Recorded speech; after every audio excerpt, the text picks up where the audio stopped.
The story of the kings and queens of England is more surprising than you might think. It's a fine drama, 1,000 years of tales of lust and betrayal, of heroism and cruelty, of mysteries, murders, tragedies, and triumphs. Oh, you're probably thinking that applies to medieval kings, all right. But this programme's about the modern monarchy, from Victoria to the home life of our own dear Queen. And there's not much of that sort of thing going on here. Oh, really? Keep watching. What, you may wonder, did lust have to do with the matronly Queen Victoria? Well, she was young once, and her husband, Prince Albert, gave his name to more than just a bridge, a concert hall, and a memorial. No other British royal has a body piercing named after him. And we can't show you where the ring goes in a Prince Albert. You'll just have to guess. Kept Victoria happy, 9 children. And this isn't only a collection of royal trivia for the tabloids. We can reveal for the first time on television that the present Queen's grandfather, George V, actually took over the running of the country, secret personal rule, for a few days in 1931. He believed it was the only way to save the country from revolution. Most of the papers relating to this are still hidden. How much do we really know about what goes on? In 1867, Walter Bagehot wrote a book on the British Constitution which said that it had 2 parts, the efficient part and the dignified part. The dignified part was headed by the Queen. It was a piece of theatre whose only purpose was to make people feel loyalty. The actual power was entirely held by the efficient part, which he said was a secret committee called the Cabinet. Everyone believed Bagehot's book. The government encouraged people to believe it. So did the royal family, then and now. Well, they would, wouldn't they? The truth has been rather different. Obviously, when the 18-year-old Victoria came to the throne in 1837, she wasn't in much of a position to try to run the country. She'd had a rather odd upbringing. Her father had been a brother of George IV and William IV, but he died when she was a baby. Her mother was a straight-laced German princess who was determined that her daughter should not be part of the disreputable life of the court, or murdered, as her mother thought possible, by one of her terrible uncles who wanted the throne himself. She was brought up in isolation in Kensington Palace, which in those days was rather cut off from London. Her main interest on becoming queen was to finally cut free of her mother and supervisor and move out of her mother's bedroom. And when she was 19, she fell hopelessly, utterly in love with her first cousin, the 20-year-old younger son of the Duke of Saxe-Coburg-Gotha. He's excessively handsome. Such beautiful eyes. My heart is quite going. He certainly tried hard to look good.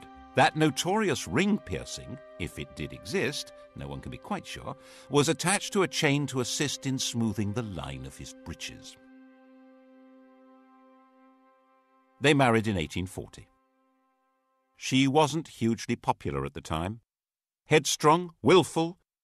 She actually blocked a change of government because it would have upset her domestic arrangements.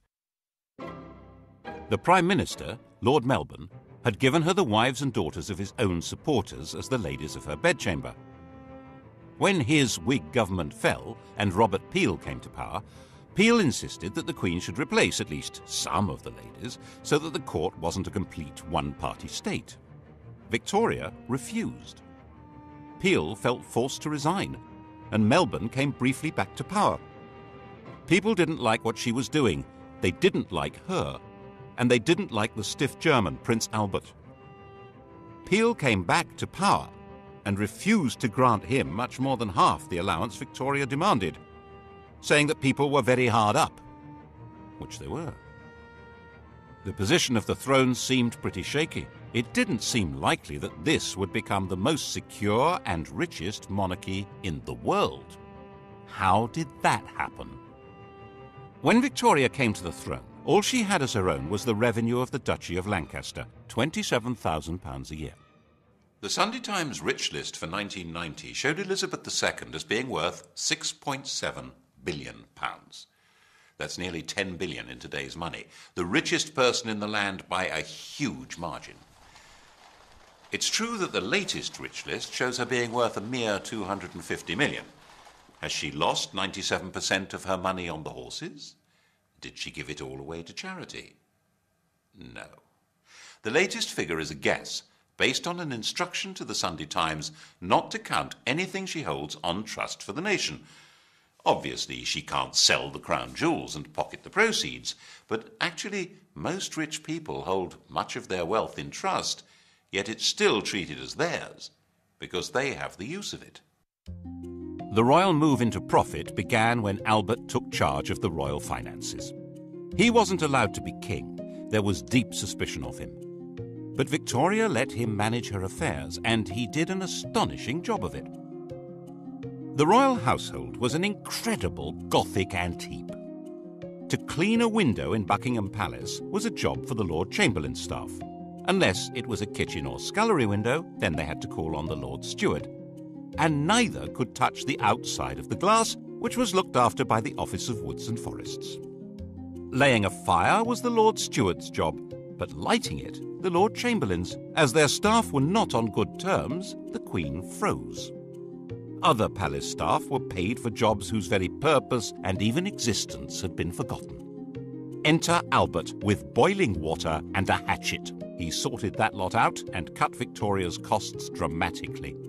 He had a huge capacity for work and organisation, so when he came up with the idea for a great exhibition of the world's arts and industry, no one should have doubted that he could make it happen. Of course, they did doubt it. They had no confidence in the exhibition hall, the Crystal Palace, a giant greenhouse erected by a gardener. And when they realised that thousands would congregate there, they thought that it would be a rallying point for revolutionaries. The opening of the Great Exhibition on May the 1st, 1851, was a thrilling day for the nation and for Victoria.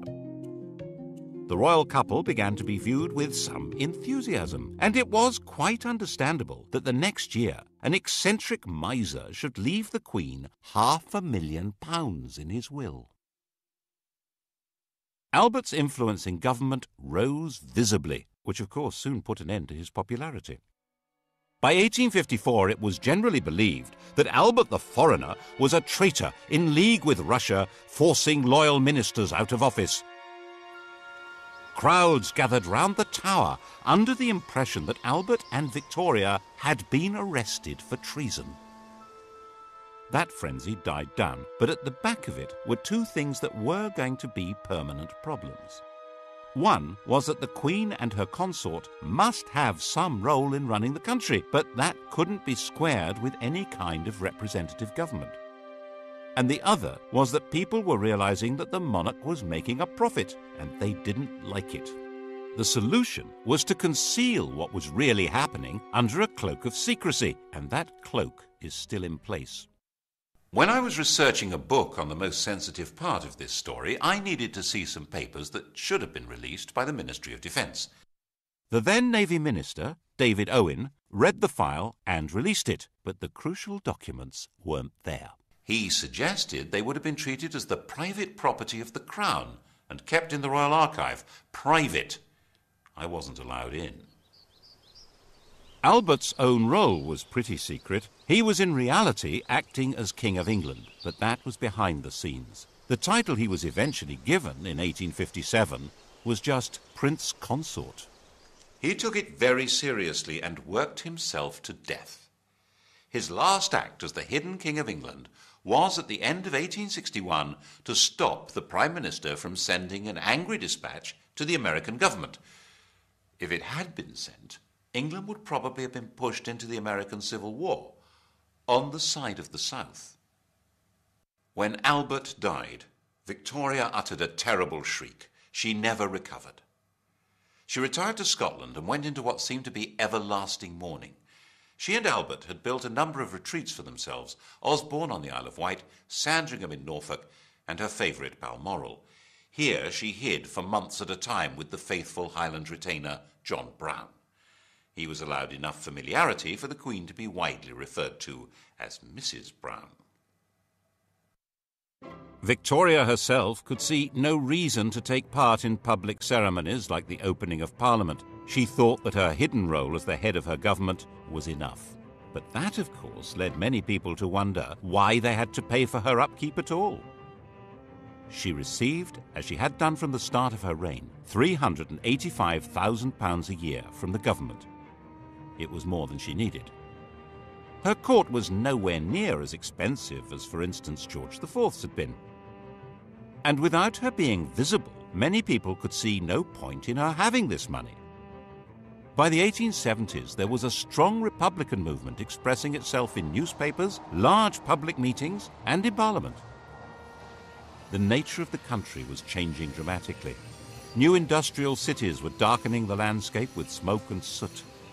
A new kind of society was forming, a society of factory workers and low-paid artisans, of builders and miners and metal workers.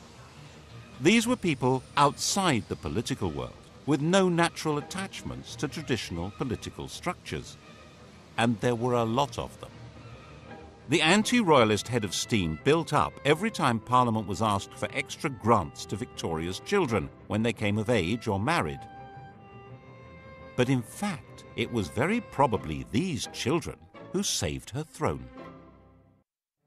No British statesman wanted to see the royal family given its marching orders when their marriages offered such a useful back door into the chancelleries of Europe. Victoria's eldest daughter was married to the heir to the Kaiser of the new German Empire and was a strong and useful influence on her husband and a thorn in Bismarck's flesh. The heir to the British throne, Albert Edward, had married Alexandra, daughter of the King of Denmark and sister of the King of Greece. The Greek crown had actually been offered to another of Victoria's sons, Alfred. The Greeks had sacked their own king and held a national vote on who should get the throne. 95% of them voted for Alfred, who was at the time an 18-year-old midshipman in the Royal Navy. The government made him turn it down because they had promised to keep their hands off Greece. Never mind. It went as a sort of hand-me-down to the son of England's good friend, the King of Denmark. And in 1874, Alfred married the daughter of Tsar Alexander II, which was jolly useful given the Anglo-Russian competition on the edges of India. These were marriages that would produce many, many well-distributed children.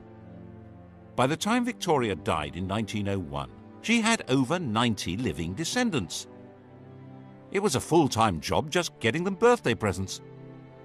The rulers of Germany, Greece, Romania, Norway, Russia, Yugoslavia, Spain, and Sweden would all trace their descent from this stout little lady. There was a downside to all this royal intermarriage.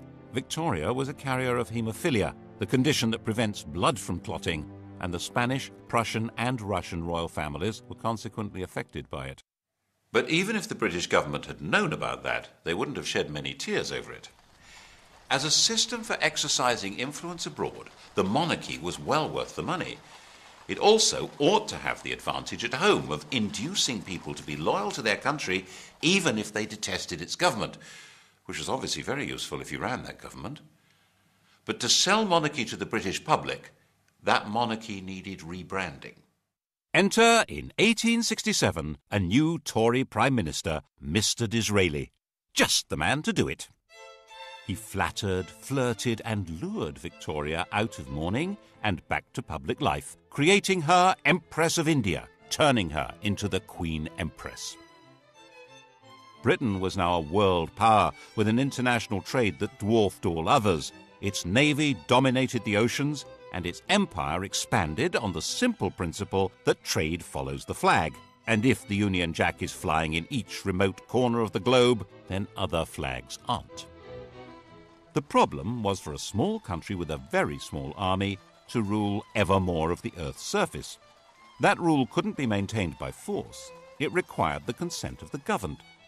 And the grand theatricality of Disraeli's Victorian imperialism invited people throughout the empire to take pride in being subjects not of a bunch of industrialists and politicians, but of a prim and matronly great sovereign.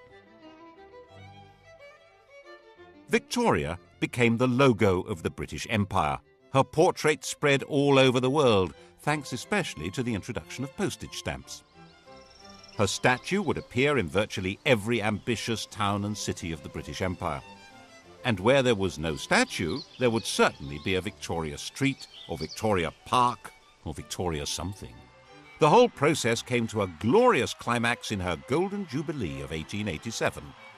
The great processions in London of representatives of her dominions were followed by an eruption of ugly public halls, clock towers, fountains and statues, disfiguring public spaces over about a quarter of the planet. By the time Victoria died, hardly anyone even remembered that her throne had once seemed endangered. And she'd reigned so long, 64 years, that hardly anyone could even remember any other sovereign. Her death in 1901, 22 days into the new century, seemed portentous. She'd become synonymous with Britain and its empire, and now Britons would leave the 19th century without the security of the great mother hen.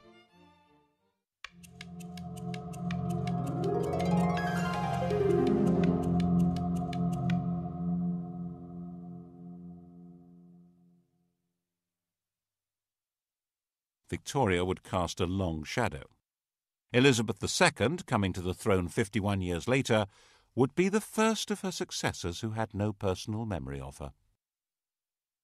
Her oldest son, Albert Edward, the new King Edward VII, was already 59 years old. The funeral of the Queen Empress and Edward's coronation involved a huge invention of traditions and ceremonies. And in this atmosphere, it's not surprising that Edward was granted an annual allowance even greater than Victoria's. A few voices said that it was unnecessary for the king to have as big an income as Andrew Carnegie, the Bill Gates of his day, but no one took much notice. Edward had been given a miserable and oppressive childhood. Victoria had measured him by the impossible yardstick of her hero worship of the perfect man, his father. Naturally, young Bertie had rebelled. Of course, his first visit to a prostitute shocked his parents deeply. It happened to be followed by Albert's fatal illness, which Victoria had inevitably blamed on her wicked son. She had arranged his marriage shortly afterwards in the hope that domestic discipline would rein him in. Princess Alix of Denmark was beautiful, but she was also deaf and dull company. With nothing much else to do, Bertie had become the living epitome of the life of the Belle Epoque. A life of champagne drinking, cigar smoking, horse racing, gambling and entertaining showgirls and pretty married ladies. He was naturally drawn to the company of outsiders, not just shady characters, but Jews and Catholics, bankers and foreigners, and he was outspokenly outraged by the casual racism of the empire.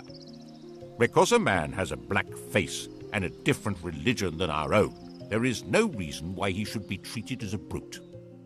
He sat on a commission on working-class housing and even invited a member of the working class to stay at Sandringham. Admittedly, the man in question was an MP and a fellow member of the commission, and he had to eat in his bedroom because he didn't have the right clothes to come down to dinner. But still... By the time Edward came to the throne, he was a big, fat old man with a social conscience and a comforting mistress, Alice Keppel, who understood him perfectly. Edward saw himself as something like a nursery rhyme monarch, magnificent and jolly, caring and helpful. In 1903, completely ignoring his government, he went to France and started negotiations for a treaty that would become the Entente Cordiale, isolating Germany. He detested his nephew, the Kaiser. He persuaded the press and then the government to back a treaty which guaranteed that if Germany attacked France, Britain would go to war. So that's what happened in 1914. He determinedly resisted any increase in democracy in Britain and was a firm opponent of votes for women. The crunch over his reactionary views came when Lloyd George planned to introduce old age pensions in 1909. To raise the cash, there would have to be new taxes on income. The Tory majority in the House of Lords voted down what was called the People's Budget, and when the Liberal government drew up legislation to take that power away from the Lords, they voted that down too. obviously. So the Prime Minister told the King he needed to create about 250 new peers to swing the vote. Edward was not enthusiastic. Would he actually defy the government? In May 1910, in the middle of the battle, he died. In 1910, Edward's 44-year-old son George inherited the throne.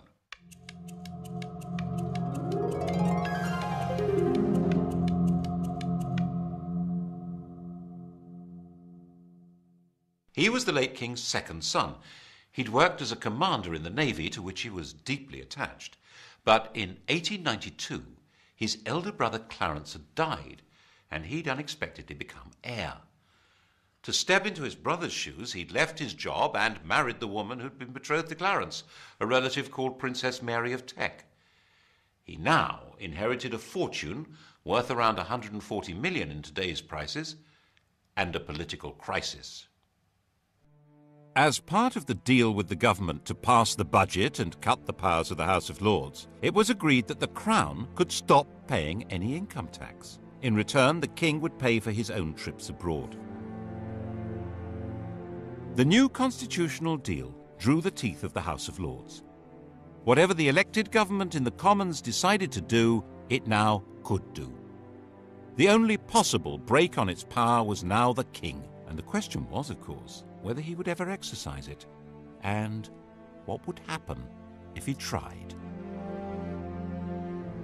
At first, the Crown was too weak to try. When war began with Germany in 1914, George was seen, naturally enough, as a German, which he was. He kept a bit quiet about his courtesy titles of Field Marshal General of the Prussian Army and Admiral of the Imperial German Navy. To make himself seem more British and therefore more secure, in July 1917, George felt forced to change his family name from Saxe-Coburg-Gotha to Windsor and stop being a German prince and Duke of Saxony. Revolution was a real danger. Cousin Nicky, the Tsar of Russia, was deposed in February 1917. The new Russian government asked Britain to give him asylum, and Lloyd George agreed to it. But King George was terrified of being associated with a man now labelled tyrant by revolutionaries, so he forced the government to withdraw the offer. The Bolsheviks took over Russia in October, and Nicholas and his family were slaughtered.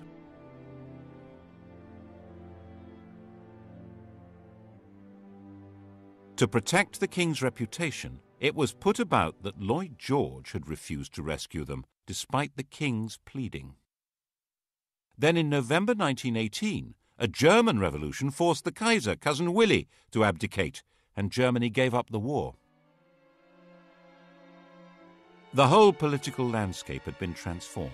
There had been 6 emperors when George was crowned. By 1925, he was the only one left, and his world was not exactly safe. Most of the Southern Irish were committed Republicans. Attempts to hold that country by force were disastrous, and in 1922 the Irish Free State had come into being. King George had lost a considerable chunk of his kingdom.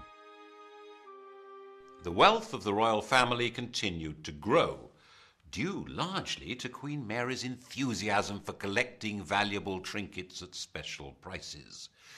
The Romanovs hadn't been allowed to join the British royals, but a substantial chunk of their jewellery did. People began hiding their treasures if the Queen was coming to call, as she would hint strongly that she expected to be given them, and sometimes take them anyway, so that embarrassed aides had to quietly return them later. In 1924, Ramsay MacDonald became Britain's first Labour Prime Minister. The old political establishment had been given a kicking. No one knew where this might lead. And then came the Wall Street crash of 1929 and financial disaster. The government needed huge loans, which were conditional on cuts in unemployment benefit and the pay of public servants and the armed forces. The Labour cabinet wouldn't do it, and MacDonald went to the King to resign. George was pretty sure this was a decisive moment.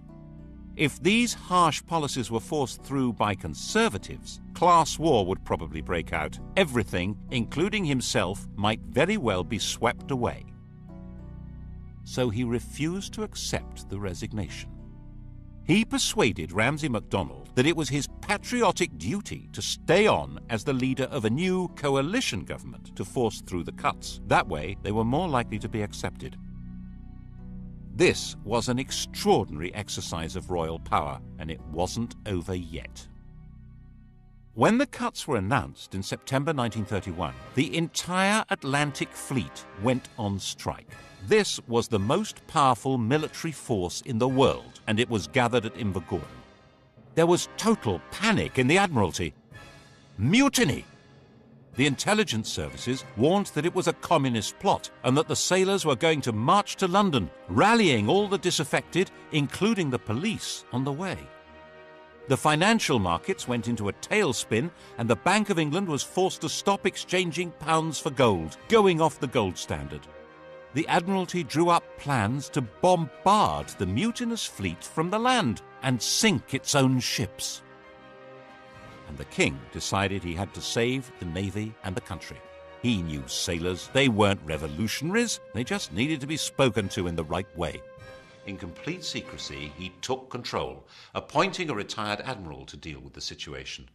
Admiral John Kelly was not appointed by the government or the Admiralty and was instructed not to report to them, but directly to King George. He offered the sailors a deal.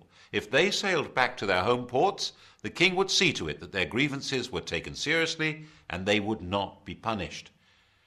It was a sensible approach, and it worked. But all evidence of the king's role and Kelly's appointment was hidden. We're not supposed to know what power royalty can wield. Of course, the bit about mutineers not being punished was a lie. Once the danger was past, the leaders were identified and quietly removed. The following year, 1932, King George gave the first Christmas radio message. He was now a presence in homes throughout his empire. The empire had changed its form, of course, and in 1931 the dominions, the white bits of the empire, Canada, Australia and so on, had become legally independent of Westminster. They were the Commonwealth, and the sovereign was its institutional core. As part of his programme to make the monarchy seem British, and so he hoped more secure, he decreed that his children need not marry partners of royal descent. This would indeed transform the position of the monarchy, but not in the way he expected. In 1936, when George was 70 and dying, his doctor, Lord Dawson, decided to ensure that the death would not be reported first in the vulgar evening papers. You've heard of Lord Dawson of Penn. He's killed any number of men, and that's why we sing, "Oh God, save the King," from Bertrand, Lord Dawson of Penn. Lord Dawson met the Times' deadline by giving the king a fatal injection, called a whiz-bang. George was told he would soon be convalescing in Bognor. His last words were, "Bugger Bognor."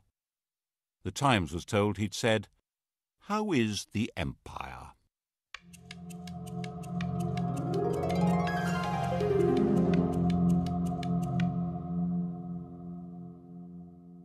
His successor, his son Edward, was 38, the poorly educated child of rather dysfunctional parents.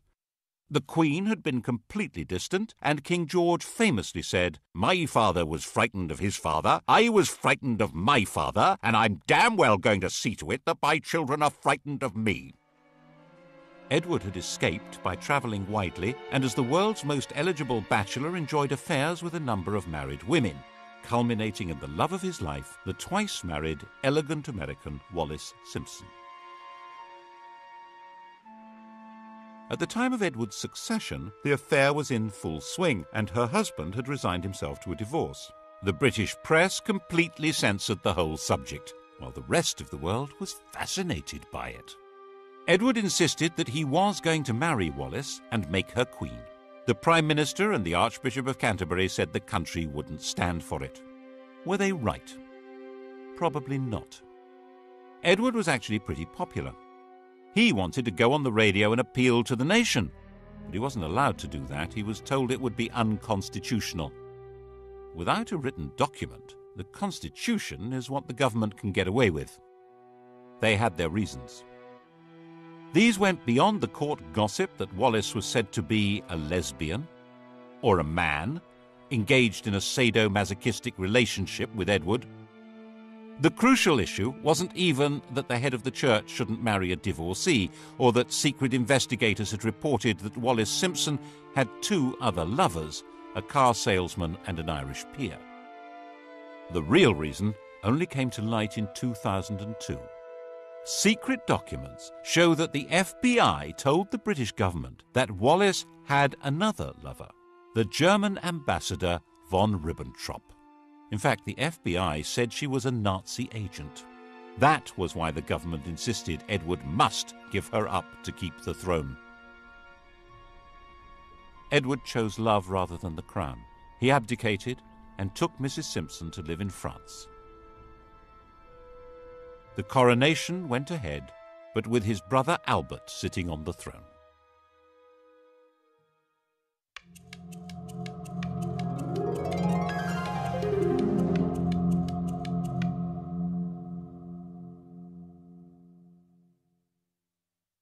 Albert was crowned as King George VI. He was 18 months younger than Edward and completely lacked his brother's social grace. He stammered, he was shy, but at least he was safely married to Elizabeth Bowes-Lyon, the daughter of a minor Scottish aristocrat, the first royal to legally marry a commoner since Henry VIII.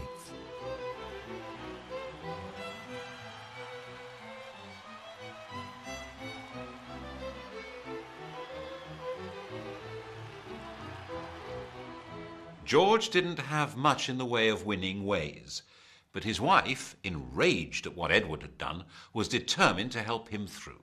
She arranged speech therapy to cure his stutter. But when war with Germany began in 1939, they were not seen as a rallying point for patriotic fervour, especially as they had publicly supported Neville Chamberlain's appeasement of Hitler. When the royal couple visited the first bomb sites, they were booed.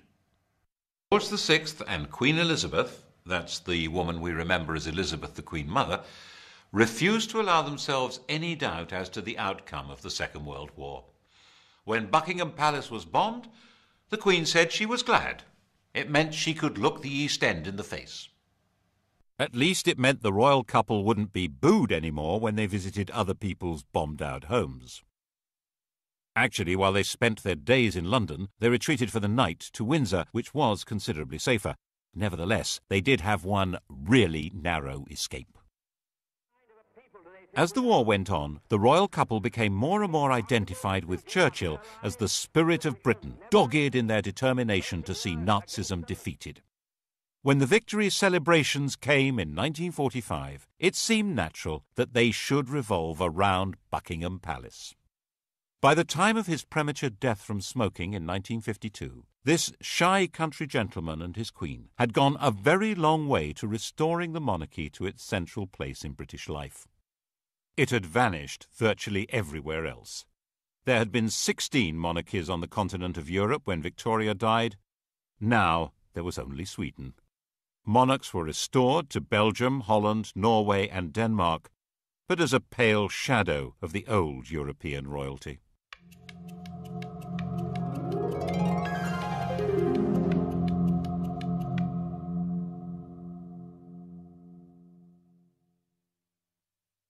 The new queen, the 25-year-old Elizabeth II, seemed to be a fairy tale remnant of a lost world of glamour. Her coronation was a celebration of pageantry itself in a country that was a vast bomb site.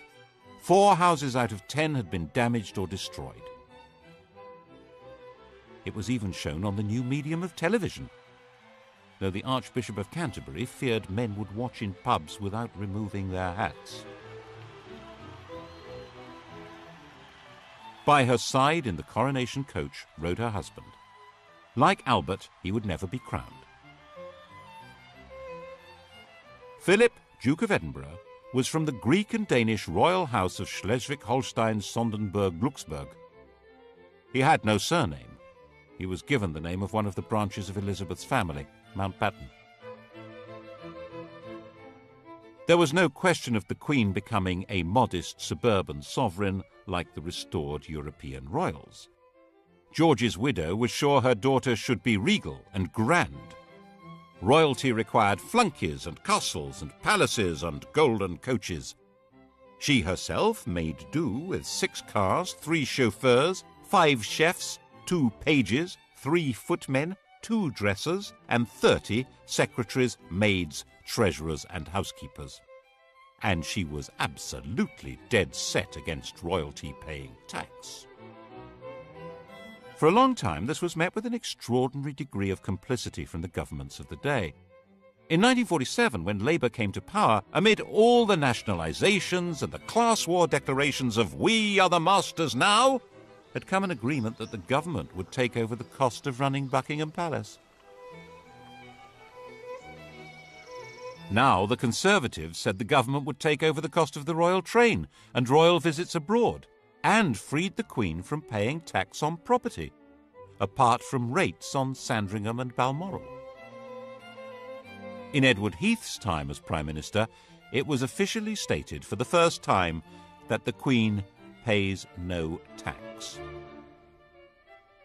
In 1973, she was exempted from the new Companies Bill that could force shareholders to identify themselves even if they hid behind the names of nominees. Her shares are hidden in a company called the Bank of England Nominees, which can only be used by heads of state and is uniquely exempt from disclosure laws. And in 1965, when a Labour government introduced capital gains tax, they declared that the Queen is exempt. Under these arrangements, immense and unknowable riches were built up. She has, for example, 600 works by Leonardo da Vinci. We're told these riches are not really hers because she's not free to sell them, but most of the royal collection is never publicly displayed. Why? Whose interest is being served? It obviously means the monarchy can put on a heck of a show that goes far beyond their demand on the public purse, and they don't need to run the risk of asking us to fund the whole thing from taxes. We each contribute 61 pence a year at the last count. That money, just over £36 million, is not enough to put on the grand regal show which the British monarchy seems to be about.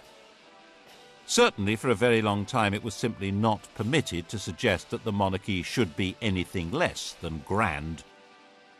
In 1957, Lord Altrincham wrote an article arguing for a modernised monarchy. He called the court complacent and out of touch, said the Queen was a priggish schoolgirl, and said that the monarchy should not be, as it was, intimately associated with the upper classes.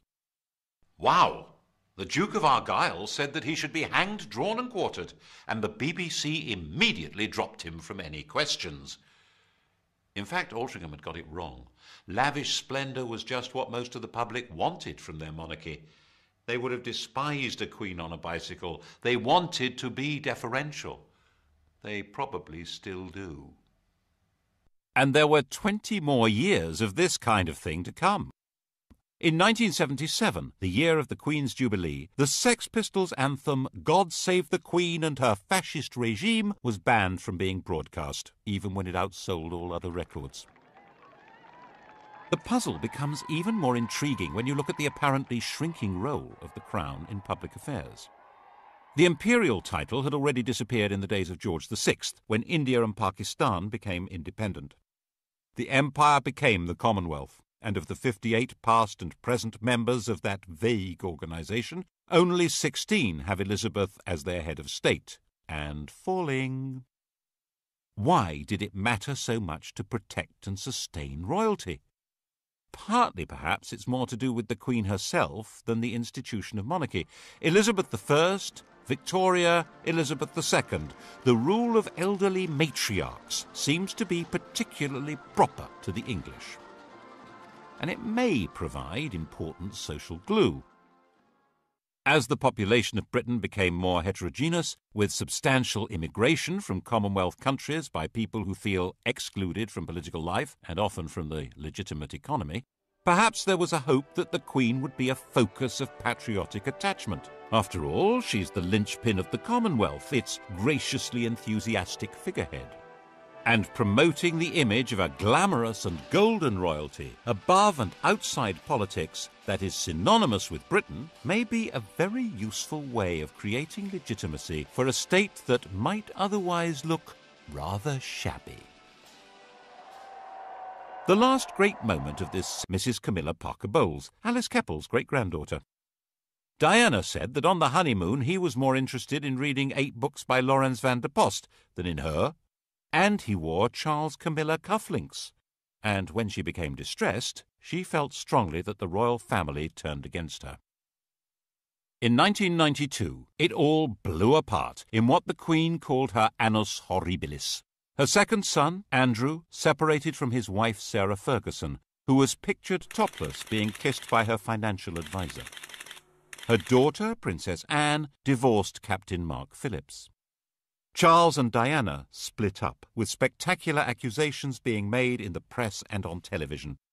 And Windsor Castle caught fire. That was when the ground really began to shift. At least when it was explained that the £40 million repair bill would be paid by the public. There was a huge collective breath of, "No, it won't." And so the Queen decided it would be much the wisest thing to offer to pay 70% of the cost. She opened up some of her homes to the public to raise the cash. There was still astonishingly little direct criticism of the Queen. In an age when television and the press have the power to pull down anyone, the Queen and her mother were treated with respect, even devotion. But the rest of the royal family had become fair game and were subjected to a ferocious assault of public humiliation. Why did we support the royal family and all their wealth? Why were we giving them all this money? The press pack was baying at their heels.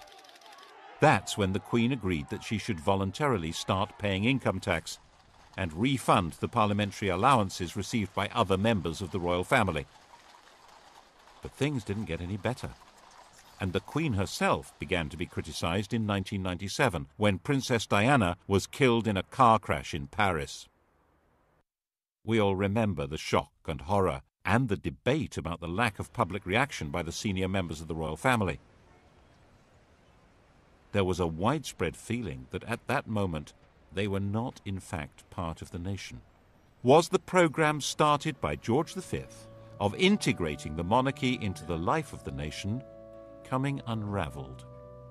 Instead of the monarch playing the role of warning and advising the Prime Minister, which is supposed to be her constitutional role, the Prime Minister warned and advised the sovereign to take public action. She had to be seen to grieve, or the monarchy itself might be in danger.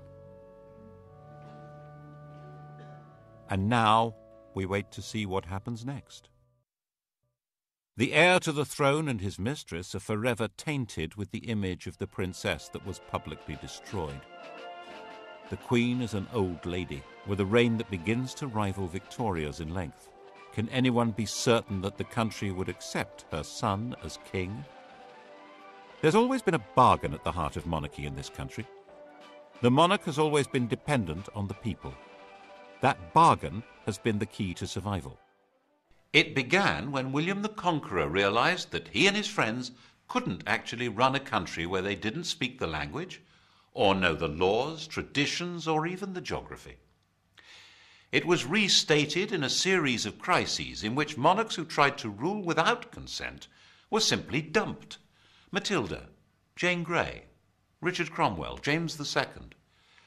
And to give that consent, people need to feel that the sovereign is entitled to be there and respects laws even though no court can enforce them. Laws which today probably include having to pay tax. Partly, of course, the institution is sustained by the character of the Queen herself. Faced with enormous pressures and a job from which there is no possibility of rest, she has retained a calm resilience and exquisite constitutional carefulness which guarantees her a respectful place in history. Then what? The British monarchy is certainly a great addition to the gaiety of nations. Partly as a soap opera, partly as a walking, talking anachronism that makes other heads of state visibly uneasy. But it does come at a price. and whether the price is too high for the continued survival of this most extraordinary form of government, well, that, of course, will be the surprise ending.